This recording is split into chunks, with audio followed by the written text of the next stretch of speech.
Shamanic Sundays. Hi, Dad. Hey, good morning. Hello to each of you. Thank you for being here with us as we gather together in community and share some of the shamanic wisdom that you have gained over the years and ground it in practical application in our daily lives. So as we always do, in the spirit of sacred reciprocity, would you start us off in a prayer of gratitude, please? Mucho gusto. Mucho gusto to you. Great spirit, great happiness to you for the gift of life that you breathed into us and the opportunities of this day to wake up and wise up and live love now. Polish up our stardust, joining our hearts, minds, and spirits together to open the doorway to conscious communion with you. Thank you for our ancestors, and we remember you here, and ancestor spirits of the land where we live, we remember you here. Thank you for our families and our communities, and thank you even for the challenges you give us in our lives in these challenging times, because these are the potential doorways for us to see the work that we have to do to help heal this sacred hoop, to enrich our lives and to walk on our heart path to completion for healing of the sacred hoop. May it be so that we wake up and we see and we polish our stardust to open the doorway to the guidance about how to show up in a way that we truly can make a difference for birthing a world of peace and justice and harmony and people living together, brothers and sisters working together in cooperative symbiosis to create the kind of world that we're capable of creating. May it be so. Oh, Bumperios. Oh, thank you. Right. Thank you. So we are going to talk about communication today because that's an area that I have worked in professionally in corporate communications and brand communications, and we all work on communicating every single day while we're here alive. And I would venture to say, I haven't done a study on it, so I don't have the data to back this up other than my personal data, that our greatest suffering, other than like pain, physical pain, injury, illness, death of oneself, loved ones, the people we care about, seeing them physically suffering. I think one of the most challenging things is our human tendency for in communication, miscommunication. And so I wanted to talk about how we can use shamanic principles when we get into those kind of places. Like I once had a therapist who told me during a breakup that, you're my main guy, but sometimes got to go outside the family a little bit. I had someone tell me that that there's you can never be wrong with feelings, so when you're in a tough place with people, go back to feelings, because no one can tell you your feeling is wrong. That's your experience, right? Right. You can debate facts, as we see on a national level now too. You can debate facts and no, this is how it transpired. No, this is how it transpired. But all of our experiences are so really subjective that's just setting yourself up for pain and failure ongoing. So I think that's super helpful, but I have a harder time in professional circumstances always going back to that, feelings, because feelings can't be wrong.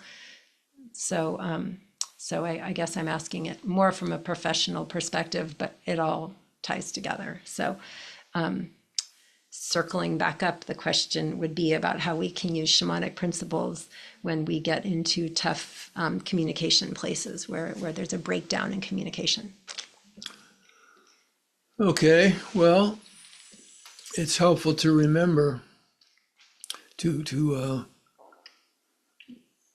make a shift of framework of understanding from that of ego, which perceives the breakdown in communications as a negative thing, as a bad thing. Wish it didn't happen. And the stories the ego creates, given that stimulus of the breakdown in communications about self or other. I failed, I wasn't good enough, or the other person's an idiot, or whatever the judgments might be, or both, which is putting oil on the fire, creating more suffering. So whatever feelings are triggered by it, by the stimulus, in terms of our reactivity, to recognize that it's coming from, the suffering's coming from the framework of an ego identity, and identifying with the stories that ego is creating as the absolute truth and believing it. And that just locks us into an imprisonment of suffering and continues the reactivity. So recognizing all of that in our humanness, without judgment, that we've been triggered into a reactive state, it's helpful by the feelings, but alerting us to it. It's helpful to look at, bring exploration inward to understanding the dynamics of what's taking place. This is all feedback to me about programs in my subconscious that have been activated, and the feelings are alerting me to it, that are running, that cause my suffering. And so it's helpful to look at that. What are the specific stimuli that cause that? What were the stories that were automatically created to explain the situation, with the judgment towards self or others or both? And just recognizing, to allow that to continue perpetuates the suffering. So an uplifting, you might say, from that framework to a larger framework of understanding, from shamanic understanding, that there's many different dimensions and levels of existence in this universe that we live in. Multi-dimensional universe, we're multi-dimensional beings. So up-leveling the framework of understanding to, this is not taking place by accident. There's deeper meaning and deeper purpose to what's happening here. And there's medicine teaching, there's a medicine opportunity to come through here, that if I do the work to open the doorway with humility and receptivity, then that medicine can come through and enrich my life and my life experience. And so some of that entails, let me try to understand the framework that the other person is coming from. Let me try to understand what stories they've unconsciously created and are believing is true, and the window they're looking through to perceive their experience and create their experience of reality. And to just try to understand that. And that can help have compassion and empathy, and allow me to be more skillful in creating a response to the communication of breakdown, rather than reactive, I'm right, you're wrong, judgment and blame. Understanding, deeper understanding of it's like all behavior is coming from, not coming out of the blue. It's coming from an understanding, a perception of reality in the moment, that if there's difficulty, it's based on stuckness of the perception of belief in separation, ego, identity, separate things. And I've got it right, you've got it wrong, and I'm going to use whatever might I have to get you to see that you're wrong and that I'm right, and that I can prevail. In which case we both lose. So the uplifting to a bigger framework is recognizing I'm dreaming too small here. I got stuck in my ego reactivity and identity, and what's trying to come through here that can take me into a bigger dream, a bigger understanding of how this might be an opportunity for me to do some healing work on myself, to me to do some compassion, empathy work, sensitivity to understanding what's going on for the other person.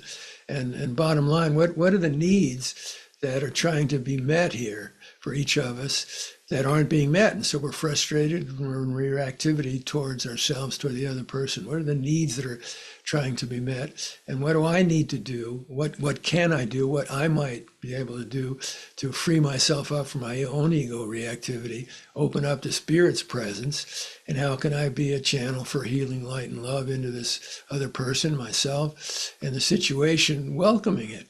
Instead of seeing it as a problem, seeing this is an opportunity to wake up, to wise up, and instead of being in reactivity, remember that the deepest essence of my being is that flow of infinite, unconditional light and love. That's the energy of essence of my being. So let me start sending this to the other person that I'm in this communication breakdown with, and without attachment to an outcome. I'm just sending it to them in support of their deeper listening. And that there's a potential for us to create a win-win here in this situation. There's a potential for us to create a win-win rather than a lose situation. And just sending energy into with faith and trust helps into that belief that there's the potential to create a win-win here. If I can get in touch with what my needs are that aren't being met, that I'm trying to meet, perhaps unskillfully, what the other person's needs are that are trying to be met, perhaps unskillfully, that's leading to the communication breakdown. And with deeper understanding and a humility and a surrendering to Spirit, with help me be a channel for opening the doorway for creating a win-win with this other person and this other situation, then I'm not in resistance to what's happening. Then I'm opening I'm accessing the potential I have to receive higher wisdom guidance about how I can respond to this situation that does open the doorway to bring through that medicine that's trying to come through, perhaps an uplifting for both of us from our imprisoned ego states to, you might say, an enlightened state, more light coming through the darkness of the stuckness, that this is opportunity for both of us to see something that's important for us to see, to do some healing work of letting go and releasing to rigidity, to tight belief systems that are constricting the flow of what's trying to come through, that can bring through something that's greater than we can even imagine if we're stuck in our ego states. So instead of the problem orientation, uplifting into this is not happening by accident, give thanks for it. What's the medicine that's trying to come through for me? What's the opportunity that's trying to come through for me to shapeshift an energy state inside of me and access that cosmic wisdom energy that's always available to us, and let it guide me about how to respond more skillfully to the situation, to actualize the highest potential of creating a win-win here. So to me, that's shifting from an ego perspective to a expanded state of consciousness that is integral to shamanic work. Remembering that we're more than we think we are, we're more than our ego identity and our stories, and that Spirit's always present and always trying to work for the greatest good, but needing our part to do that. And so I'm in the situation where my ego feels stuck and suffering, not by accident, but it's giving me opportunity to do some interior polishing of my stardust to empower me to be in relationship to what's happening in a way that does bring through, ups the chances of bringing through fullest blossoming, greatest good, a win-win. So that's what comes up for me. Okay. All right. Thank you. That's a lot of really good stuff to work with. So getting out of our ego identity, really opening up to see what else there is to be seen, trying to see from the other person's perspective, opening up to that infinite potential of the universe in that moment of what could actually be birthed through that, which is, it's that pressure that, of course, Lee has in many ways led to all of us being here, the pressure of things, pushing and creating, and diamonds coming through. And I remember there was some funny quote I used to have on my desk about some time in history in Italy of strife, and all these like masterful pieces of art came out of it. And then during this period of great peace in Switzerland, they invented the cuckoo clock, which both are good, helpful things, but the way it was phrased was funny. Yeah. So thank you.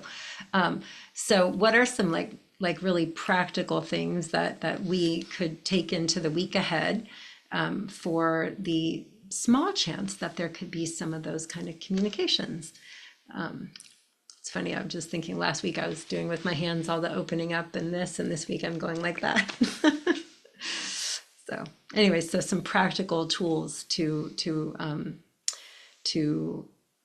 get out of our ego self, to open up, to see with more eyes, to listen and hear better. If you could take us on a visualization that we could sharpen up those tools for the coming week, please. All right. Okay, thank you. So letting the outer eyes close and going inside to the inner eye, opening up the third eye, the interior third eye, the window to Spirit's presence, to consciously connecting and attuning and communing with Spirit's presence, which is always with us. So the inner eye of understanding Spirit's presence in everyone and everything and everywhere and all the time recognizes that the coyote, the trickster, is going to, in doing its trickster dance, is going to produce situations where we feel constriction, tightness, reactivity with another person or another situation. In other words, it's something's happened in the relationship or the interaction, the communication, that isn't what I planned, isn't what I want. It's not part of my agenda. It's not part of what's my first attention, what I believe in and what I desire. It's happening beyond that, beyond what I want. So it's helpful to recognize and remember and start our day off by reminding ourselves that whatever happens, whatever as we go into the day, whatever is going to happen, and expect there'll be some coyote machinations on some level, interior, exterior, relationship channel, whatever level, expect it. Not everything is going to go the way my ego wants. There's going to be distractions, obstacles, blockages, reactivity on the part of the other person I'm interacting with that's in the opposite direction of what I want. And so to hold it in a broader framework than just ego construction, to hold it in the framework of understanding this situation is not happening by accident. And to make the mental shift, the attitudinal shift from holding it as a problem. This is a bummer, this is negative, this is yucky, this is not what I wanted. That negative framework of a problem, and then the instant we hold it in that way, it generates stories of who's right and who's wrong, and get caught up in the whirlwind of more and more reactivity. But to hold it in the framework of this is not happening by accident, and the fact that I'm suffering in this situation, experiencing suffering on some level of my being, emotional, psychological, somatically, spiritually, there's constriction. I'm experiencing constriction. This is my reactivity to a stimuli. So opportunity, this is the shift from problem to opportunity. This is opportunity for me to do some work inside, going inside to explore where's all this coming from. Where's my reactivity to this stimulus coming from? What are the wounds? What are the beliefs? What are the identities? What are the stories inside of me that are being triggered by this stimulus that's creating my suffering? It's not the stimulus. So this is happening as an opportunity for me to gain insight, deeper understanding of my own personal dynamics in terms of my response, where they're coming from, and what part of me in earlier life might need healing, might need some support, might need some love, might need some compassion, some empathy, some strength. And so opportunity for healing, and then opportunity for release from the tyranny of ego constriction that closes my heart with its stories of judgment and valuation, good guys and bad guys. what might this be an opportunity for me to wake up from the ego constriction, to wise up, to pull the plug on the unconsciously conditioned response patterns that were triggered by this stimuli. And as long as I'm caught in the thrall of that reactivity, I'm imprisoned by it. My life is constricted, my heart's closed, my body's tight. I don't have access to the creative wisdom guidance that can enrich my life and give me the guidance about how can I create a response to this situation of suffering that brings through true healing, brings through transformation. So going forward into the day, just reminding yourself gently that when the coyote machinations present a stimuli that triggers our reactivity, that this is actually something positive. Why is it positive? Because it gives us opportunity to wake up, to wise up, remember the truth of who we are. We're more than our egos and our reactivities and stories. Reconnect consciously with Spirit's presence. And from that place, open up to guidance with humility and receptivity. Open up to guidance about how can I create a response to the situation that's more than my ego? How can I create a response to the situation that doesn't serve my ego, but opens the doorway to bring through what truly serves fullest blossoming, greatest good? And by holding that intention and that recognition of a different framework, a shift from a framework of problem to opportunity, all of a sudden it shifts us out of being in a victim state to what's happening, poor me, and the victimhood stories, into opportunity. We're empowered. How can I create a response to what's triggered inside of me with my reactivity that grows me into deeper alignment with walking my heart path, with remembering that right now is the only time I have to be alive, and what do I want to put my attention into, because that's what's going to create my experience. Do I want to create more suffering? Then keep going with the ego story and identity and more suffering. No blame, no judgment. Just notice I'm making a conscious choice to do that, and this is the consequence of it.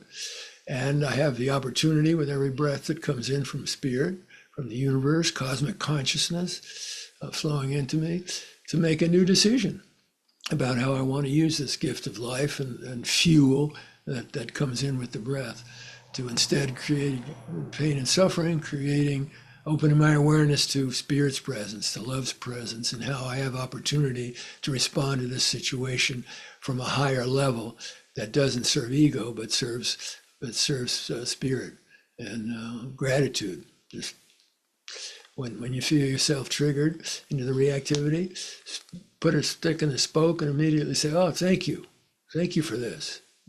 Thank you for this." It's a wake-up call. There's a bell going off to say you've been dreaming too small. You've been stuck in your ego, stories, identity, reactivity. And this is an opportunity to see that, understand that, polish up the stardust, to release yourself from that imprisonment. We're coming up to a couple of days Passover ceremony. And in these trying times of polarization, this Passover celebration is about the delivery from slavery, from imprisonment to freedom. And when we're stuck in our ego identity and the perceptions of separation of the good guys and the bad guys, it feeds polarization and creates more suffering. And so what's true freedom from the slavery of imprisonment of ego identity is remembering we're more than that. And those situations that trigger our activity are vehicles of opportunity to wake up, to wise up, and free ourselves from the unconsciously self-imposed imprisonment of that identity, to the recognition and the alignment and attunement and communion with the truth of our being, infinite and unconditional light and love, deep inner peace, joy, allegria, and the creative flow through us to be able to create relationship responses to the triggering situations that bring through the flowering, the birthing of healing light and love into the world that so needs it. So blessings to you for showing up for this time, for your life, blessings on your life, and welcoming the triggering situations with a new understanding and a wider framework of these aren't problems, these are opportunities. Thank you for Great Spirit for giving me this opportunity to wake up, wise up, and on this day that I'm living, and this moment when I can only experience whenever it is I want to experience, I choose to experience your infinite light and love, peace, joy flowing through me in celebration of life, in healing. May it be so. Oh. Thank you.